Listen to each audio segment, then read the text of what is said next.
Nandito po tayo ngayon sa Baguio po. Ito po yung tinatawag nila dito na night market.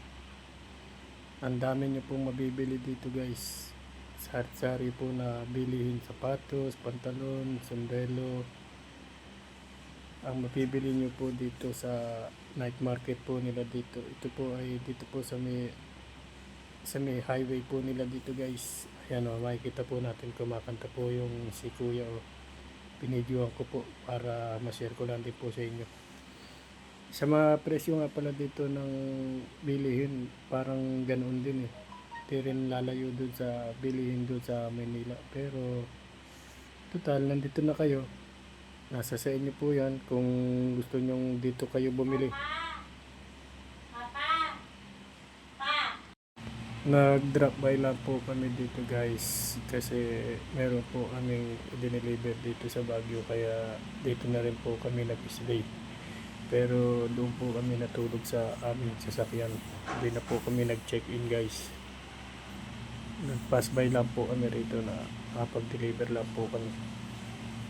Maraming nga palang salamat. Shout out nga pala sa mga aking followers.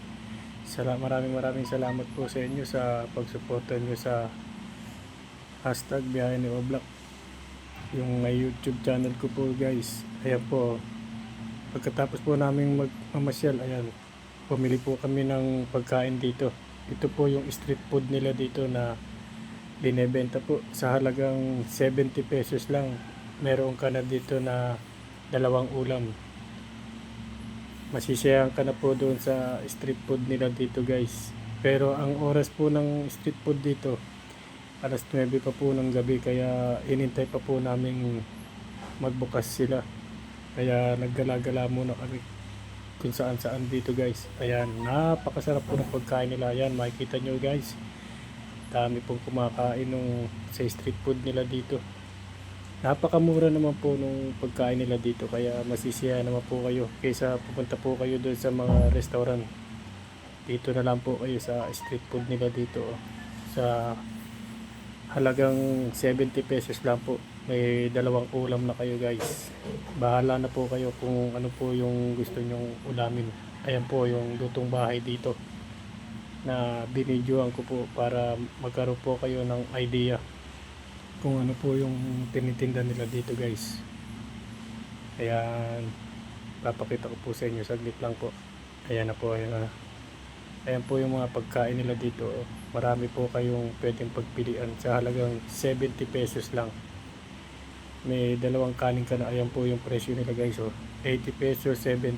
Ayan, sisiyahan ka na po sa pagkain. Ayan po yung dinner time namin na pagkain dito. Ayan, sila kuya, sila po yung nagseserve. Ayan, pagkatapos namin kumain guys, gala-gala na naman kami dito. Kasi ano pa naman yung gagawin mo dito kundi maggala ka lang. Sulitin mo yung oras mo tsaka yung araw mo. Kasi minsan lang to sa buhay mo, diba? Ito, nagpicture muna kami dito sa malapit dito yan sa ano. Ito pong lugar na to ay sa Burnham Park. Yung mga sa souvenir items po nila dito guys. Mamaya papakita ko po sa inyo yung souvenir items po nila. Ayan, marami po kayong pagpipilian dito, mga pabango, mga panalubong. Ang dami po yung pagpipilian dito guys. Bahala na po kayo kung ano po yung gusto nyong panalubong pagbalik nyo po ng Manila. Ayan, papakita ko po sa inyo yung mga pasalubong po nila dito. Pero hindi po natin na-videoan yung mga presyo, yung mga peanut brittle. Ayan, nakikita nyo na po guys ang dami mong pagpipilian dito, mananawa ka guys. Yan yung kabuuan po ng dito po yan sa Burnham Park. Yung mga souvenir items na tinitinda po nila dito guys. Masarap talagang mamili kung meron tayong budget na sapat na budget, di ba? Para ano ba yun, konting ano lang naman yun guys para sa mga kaibigan natin na yan. Daming pasalubong dito Dito lang po yan sa Bonham Park. Mamili na kayo guys kung anong gusto nyo rito. Ayan si Mrs. Oh, kasama ko. Namimili siya ng gusto niyang iuwi na panalubong sa Manila. Isang gabi lang naman kami dito eh. Hindi naman kami nagtagal dito guys dahil nag-deliver lang po kami dito sa Baguio. Kaya drop by lang po kami.